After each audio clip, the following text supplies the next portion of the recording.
ജയ് കിസാൻ ഋൺ മുക്തി യോജന എന്ന പദ്ധതി അവതരിപ്പിച്ച് മധ്യപ്രദേശ് മുഖ്യമന്ത്രി കമൽനാഥ്. സംസ്ഥാനത്തെ 55 ലക്ഷം ദരിദ്ര ഇടത്തരം കർഷകർക്ക് ഉപകാരപ്രദമായ പദ്ധതിയാണ് കമൽനാഥ് സർക്കാർ അവതരിപ്പിച്ചിരിക്കുന്നത്.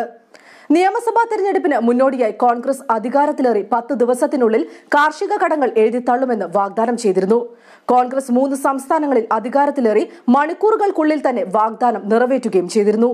55 ലക്ഷം കർഷകരുടെ കാർഷിക കടങ്ങൾ എഴുതിത്തള്ളാൻ ജനുവരി 5-ന് ചേർന്ന ക്യാബിനറ്റ് യോഗത്തിൽ തീരുമാനമായി. സംസ്ഥാനത്തെ 70% വരുന്ന ജനങ്ങൾ കർഷകരാണ്. മധ്യപ്രദേശിലെ സമ്പദ് വ്യവസ്ഥ കാർഷിക രംഗത്തെ അടിസ്ഥാനമാക്കിയാണ്. അതുകൊണ്ട് തന്നെ കാർഷിക കടം എഴുതിത്തള്ളുന്നത് കർഷകരെ മാത്രമല്ല സഹായിക്കുക, മറിച്ച് സംസ്ഥാനത്തിന്റെ സമ്പദ് വ്യവസ്ഥയെ കൂടി സഹായിക്കുന്നതാണെന്നും കമൽനാഥ് പറഞ്ഞു. അതേസമയം ബജറ്റ് വിഹിതം ഇല്ലാതെ തന്നെ ഇത്തരം പദ്ധതികൾ നടപ്പിലാക്കിയിട്ടുണ്ടെന്ന് ആരോപിച്ച പ്രതിപക്ഷ പാർട്ടികളെ കടുത്ത ഭാഷയിൽ തന്നെയാണ് കമൽനാഥ് വിമർശിച്ചത്. നിങ്ങൾ ഞങ്ങളെ പഠിപ്പിക്കേണ്ട, നിങ്ങൾ ഞങ്ങളുടെ MLA-മാരെ നിങ്ങളുടെ കൂടെ ചേർക്കാൻ ശ്രമിച്ചുകൊണ്ടിരിക്കുകയാണ്. പക്ഷെ ഞങ്ങൾക്ക് ഞങ്ങളുടെ MLA-മാരെ വിശ്വാസമുണ്ട്, മറ്റൊന്നും പറയാൻ ഉദ്ദേശിക്കുന്നില്ല. BJP നിങ്ങളുടെ കാര്യത്തിൽ ശ്രദ്ധ കേന്ദ്രീകരിക്കുവാനും കമൽനാഥ് പറഞ്ഞു. കോൺഗ്രസ് 5 വർഷത്തെ ഭരണത്തിന് ശേഷം എന്താണ് ചെയ്തത് എന്നുള്ള റിപ്പോർട്ട് കാർഡ് നൽകും.